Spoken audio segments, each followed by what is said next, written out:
नमस्कार दोस्तों, आज हम पेंटिकल्स स्वीट के बारे में पढ़ेंगे। राइडर वेट टैरो का पेंटिकल्स कार्ड। तो अगर इस कार्ड की बात की जाए तो लोग जनरली इसे पैसे से रिलेट करते हैं, बट ये पैसे से भी बहुत ज़्यादा कुछ बताता है। लोग सिर्फ पैसा जॉब बिजनेस से ही जोड़ देते हैं, लेकिन ये सिर्फ मनी ही नहीं, ये बताता है काम के बारे में, ये बताता है जिम्मेदारियों के बारे में, ये बताता है नई स्किल सीखने के बारे में, टाइम के बारे में, आपकी सेहत, आपके परिवार और आखिर में फैमिली लेगेसी के बारे में। तो आज हम एस से पेंटिकल्स के कार्ड 10 ऑफ पेंटिकल्स तक पढ़ने वाले हैं और इसके बारे में एक इंसान की जर्नी के थ्रू इस चीज को समझेंगे। ये वीडियो अगर बिगनर्स देख रहे हैं तो उन्हें भी एक कुछ नया सीखने को मिलेगा, और जो लोग पहले से टैरो कार्ड जानते हैं वे भी इसको डेप्थ में कुछ ना कुछ नई चीजें ही उनको भी सीखने को जरूर मिलेंगी।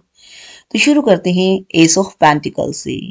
यहाँ से अपॉर्चुनिटी बिगिन होती है, यानी कि ईश्वर और समय दोनों ही आपको एक मौका दे रही हैं कुछ करने का। तो यहाँ पर बात करेंगे, पैसे कमाने का मौका मिल रहा है आपको, कुछ नया शुरुआत करने का मौका मिल रहा है आपको, आपको अपनी लाइफ को स्टेबल बनाने का मौका मिल रहा है, यानी कि अपने जीवन में स्थिरता कैसे लाएं। ये कार्ड बताता है कि ईश्वर आपके साथ है। अभी आपके सामने दरवाजा खुला हुआ है, और जब दरवाजा खुलता है तो नई नई अपॉर्चुनिटी, नए नए लोग आपको मिलते हैं, नए नए साधन संसाधन आपको मिलते हैं, जिससे आप अपनी जीविका को और बेहतर ढंग से जीने का प्रयत्न कर सकते हैं। लेकिन ये भी याद रखिए, जब दरवाजा खुलता है तो चुनौतियां भी आपका इंतजार कर रही होती हैं।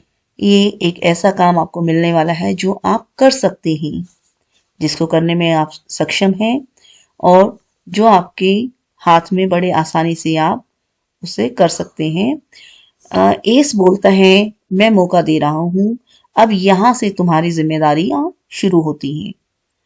अब जहां पर काम मिल गया, अब मूव करते हैं टू ऑफ पेंटिकल्स की ओर, यानी कि बैलेंस अंडर प्रेशर, यानी कि संतुलन भी बनाना जरूरी है और संयम भी रखना जरूरी है, क्योंकि परिस्थितियां आपके साथ साथ विपरीत भी होती चलेंगी। ठीक है, अब बात आती है टू ऑफ पेंटिकल्स की। यहाँ एक काम नहीं, दो या दो से ज्यादा काम मिल सकते हैं, यानी कि एक व्यक्ति को जिस काम के लिए अपॉइंट किया गया था उसे उससे ज्यादा काम भी दिया जा सकता है। जॉब के साथ साथ साइड वर्क हो सकता है, घर के साथ साथ ऑफिस हो सकता है, बच्चों की जिम्मेदारियां हो सकती हैं, पैसा कमाने के साथ साथ अदर रिस्पॉन्सिबिलिटीज भी आपका इंतजार कर रही हैं। आप बैलेंस करने की कोशिश कर रहे हैं, सारी चीजों में सामंजस्य बनाने की कोशिश कर रहे हैं, और इससे आप थोड़े से इमोशनली डिस्टर्ब भी हो जाएंगी।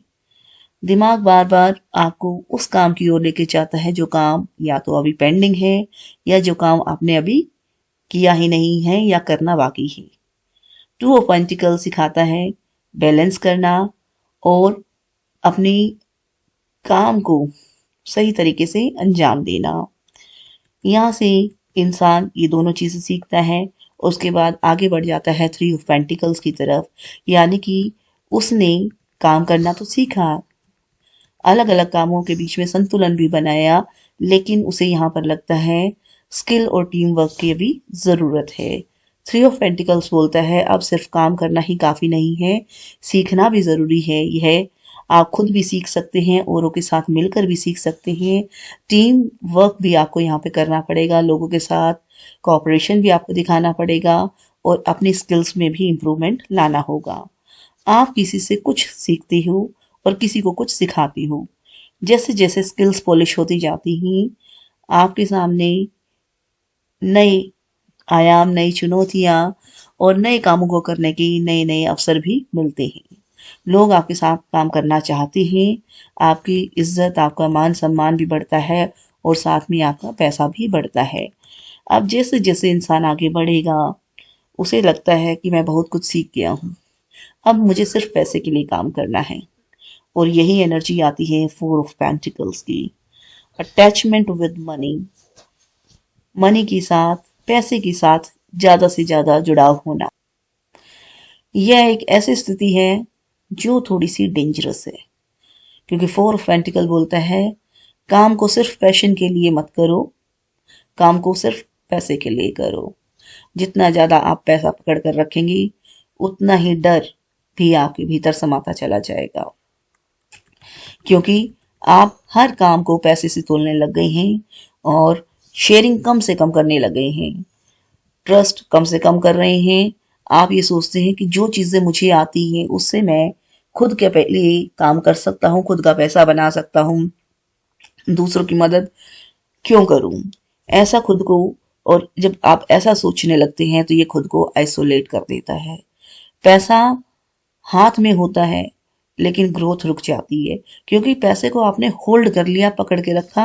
आप सिर्फ उसी काम को प्रेफरेंस देते हैं जहां से आपको पैसा मिल रहा है, लेकिन इस बीच रिलेशंस जो आपने लोगों के साथ बनाए हैं वो बिगड़ते चले जाते हैं, और उसी का अंजाम है फाइव ऑफ पेंटिकल्स, जहाँ पे लॉसेस एंड मेंटल पॉवर्टी आ जाती है।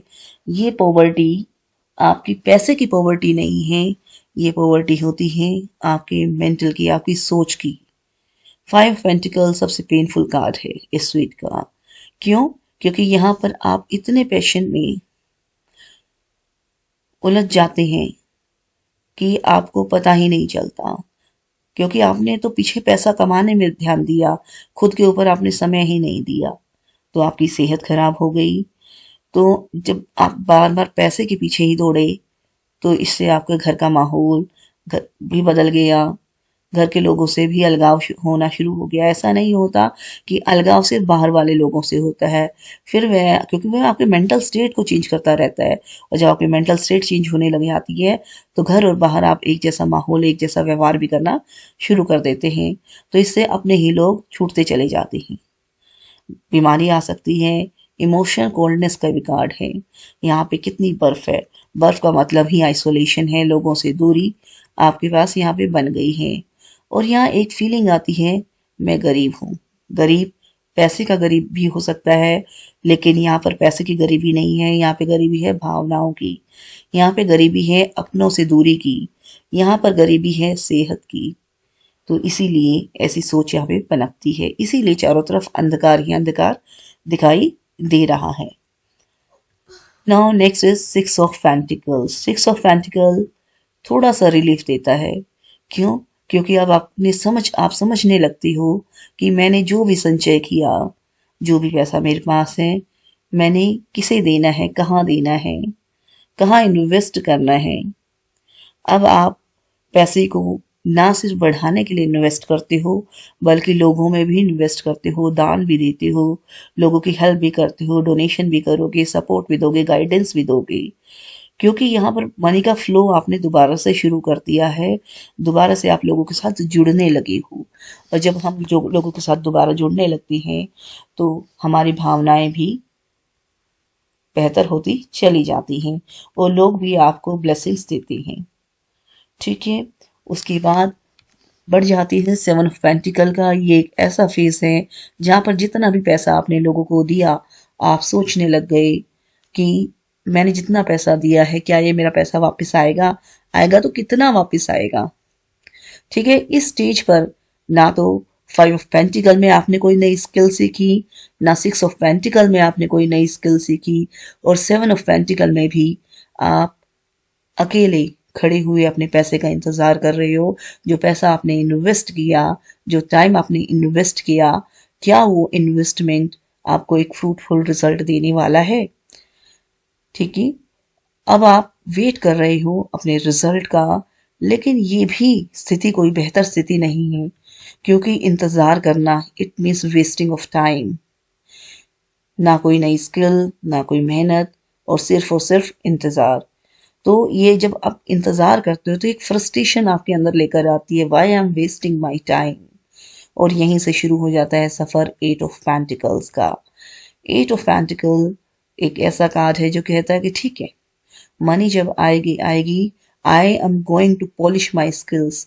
मैं अपने स्किल्स को पॉलिश करूंगा, नई चीजें सीखूंगा, और ज्यादा गहराई से चीजों के अंदर जाऊंगा। एट ऑफ पेंटिकल रियलाइजेशन का कार्ड है और आप समझ जाते हैं कि सिर्फ पैसा इन्वेस्ट करना ही काफी नहीं है, मुझे खुद पर काम करना होगा। अब आप इमोशन ही नहीं बल्कि फोकस करते हैं अपने काम की तरफ, कंसिस्टेंसी के साथ लगते हैं और अपनी छोटी छोटी स्किल्स को भी इम्प्रूव करते हैं, वो भी रोज, डेली। ये कार्ड बोलता है मास्टरी यहीं से शुरू होती है और मुझे पर्टिकुलर काम में, जो भी काम मैं कर रहा हूँ, मुझे इसमें मास्टर बनना है, हर वो चीज़ हासिल करनी है जो मैं कर सकता हूँ। अब मुझे रुकना नहीं है, ठहरना नहीं है। सक्सेस आएगी भले ही धीरे आए, और यही चीज की तरफ एकाग्रता के साथ आप लग जाते हैं और बात करते हैं अब नाइन ऑफ पेंटिकल की तरफ।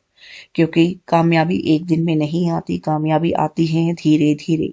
और जब आप किसी काम में बिजी हो जाते हैं तो डेफिनेटली आप लोनलीनेस फील करने ही लगेंगे, आप अकेले हो जाते हैं। तो नाइन ऑफ पेंटिकल एक सक्सेस का कार्ड है। यहाँ पर पैसा है, कंफर्ट है, लग्जरी है, हरियाली है, पेड़ पौधे हैं, खुद का बनाया हुआ मकान भी है, हर वो चीज है जो आप जिंदगी में पाना चाहते हैं। लेकिन अंदर से एक आवाज भी आती है कि सब कुछ तो मिल गया पर कुछ छूट भी गया। जो छूटा वो आपका समय, जिसे आप अपनों के साथ, अपनी फैमिली के साथ, अपने बच्चों के साथ इन्वेस्ट कर सकते थे। आपने खोई अपनी फ्रीडम, अपनी आज़ादी। ठीक है, अब आपने हर वो चीज़ हासिल करी जो आप करना चाहते थे। Now you are a self made person. ठीक है, बहुत आपने कामयाबी हासिल करी, बहुत मेहनत करी आपने इसके लिए, कामयाबी एक दिन में नहीं आई, धीरे धीरे आई। यहाँ पर इंसान को फिर समझ में आता है कि अब अपने घर चलने का समय आ चुका है। जो मैं अपने परिवार के साथ कर सकता था, जो मैं अपनी फैमिली के साथ कर सकता था, ठीक है, वो मैंने करना है।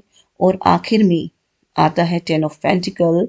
ये अब घर लौटने को कहता है, परिवार, पेरेंट्स, स्पाउस, बच्चों के साथ, अपने जीव जंतुओं, पक्षियों, पक्षी जो भी आपने घर में पाले हुए हैं उन सब के साथ घुलने मिलने का समय है। अब पैसा आपका गोल नहीं है, सिक्योरिटी और सुकून का जरिया है। क्योंकि सुकून चाहिए। जब कोई इंसान बहुत ज्यादा पैसा कमा लेता है तो उस टाइम उसे सुकून की जरूरत होती है, शांति की जरूरत होती है, और वो उसे अपने घर के अलावा कहीं और नहीं मिल सकती। ये कार्ड कहता है जिंदगी सिर्फ कमाने का नाम नहीं है, जीने का नाम भी है। इसलिए अपने परिवार के साथ मिलजुल के हमें रहना बहुत जरूरी है। पेंटिकल का कार्ड, आई होप आपको स्टोरी पसंद आई होगी। क्योंकि पेंटिकल्स हमें सिखाता है कि पैसा एक जर्नी है, कभी अटैचमेंट, कभी लॉसेस, कभी लर्निंग, और आखिर में विजडम। क्योंकि समझदारी तो इंसान को आई ना कि परिवार ही सबसे महत्वपूर्ण चीज है, चाहे आपके पास कितना ही पैसा क्यों ना हो, लेकिन अपने परिवार का साथ बहुत जरूरी है। अगर आपको भी ये स्टोरी समझ में आ गई है तो आप कमेंट में जरूर लिखेंगे, अंडरस्टैंड लिख सकते हैं कि हमें ये कहानी समझ में आ गई। बाकी आप सबका प्यार है जो आप इस चैनल को दे रही हैं। Thank you very much.